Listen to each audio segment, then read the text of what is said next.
Hello, it's Russell at Tennessee Traveler, and today we are going to show you um, something that we bought for a display. This is a sort of a more basic case that we've got here, but what's inside it's what we want to show you. So I'll open it up here,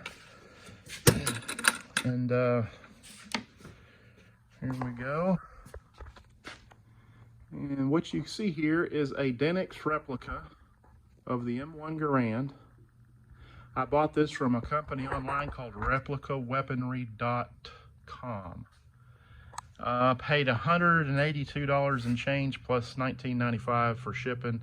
I think that was at a 10% off special that I got that. So anyway, so that's what we got. We got it in today. What I got this for was, of course, we sell these cases, and I'm setting up a display for a local shop. It will probably be this case or one similar to it. And I wanted to put a gun in it, but I didn't want to put I didn't want to leave them a $1,500 or $2,000 gun for something to happen to. So I said, well, if those replicas are good enough, then maybe we can use the replica in place of the real thing. And I think it's going to work.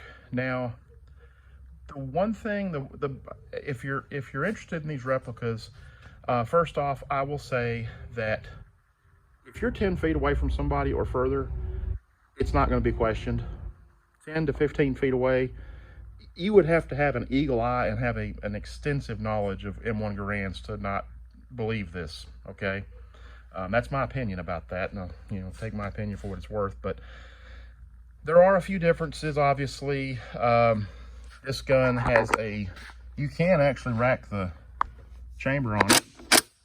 And I think the fact that it's inside the case may have some bearing on this right now. But basically, you can rack the cylinder, chamber, whatever. And it's spring loaded, it'll pop back.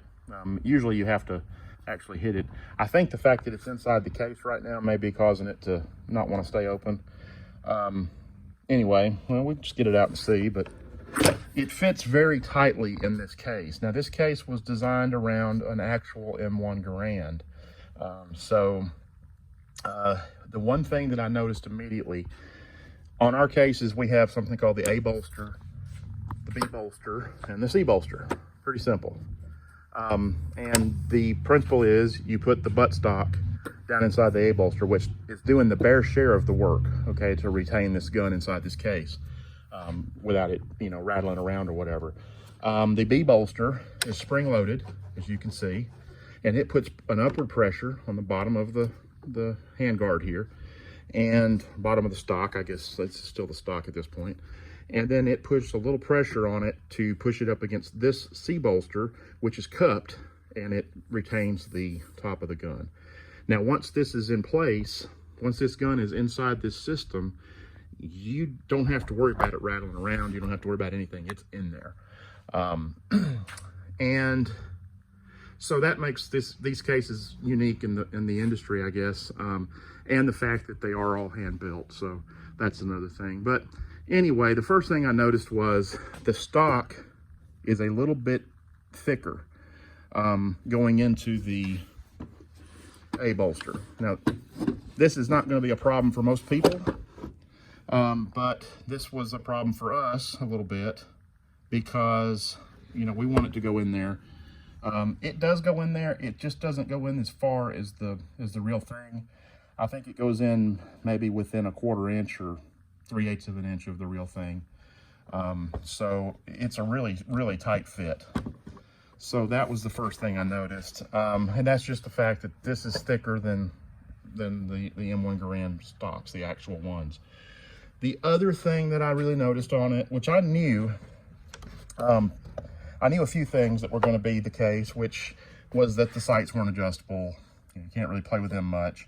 Obviously the chamber's not the real thing, but it really doesn't look too far off from the real thing, to be honest with you. I set them side by side with the real one, and it's, like I said, from 10 or 15 feet away especially, it's not to be doubted.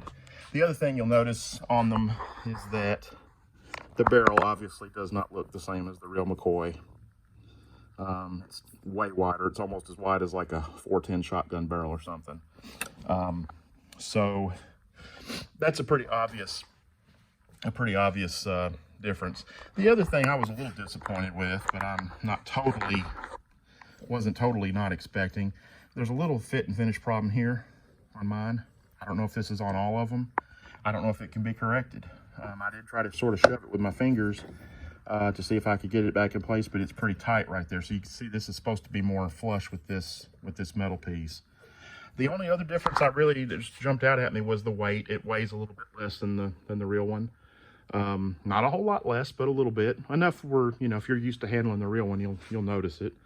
But other than that, I think it's a really good replica. Is it worth the $200? I'd say it's worth the $200. I mean, depends on what you need it for. Depends on what you're going to use it for.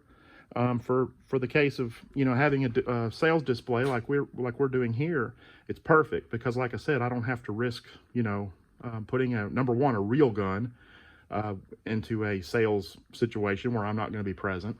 Number two, more expensive gun. You know your run-of-the-mill M1s anymore, you know, they're starting around $1,200 and they're on up from there. And I certainly didn't want to leave, you know, that with someone if I could leave something that would do the job. And I think this will do the job for us. So anyway, with this not fitting into the A bolster as well as the real thing, it changes the dynamics of how the B bolster and the C bolster are working. This box was specifically made for the M1. So this B bolster should be down an extra, I don't know, about 3/8 of an inch or so, 1/4 inch, 3/8 of an inch, something like that.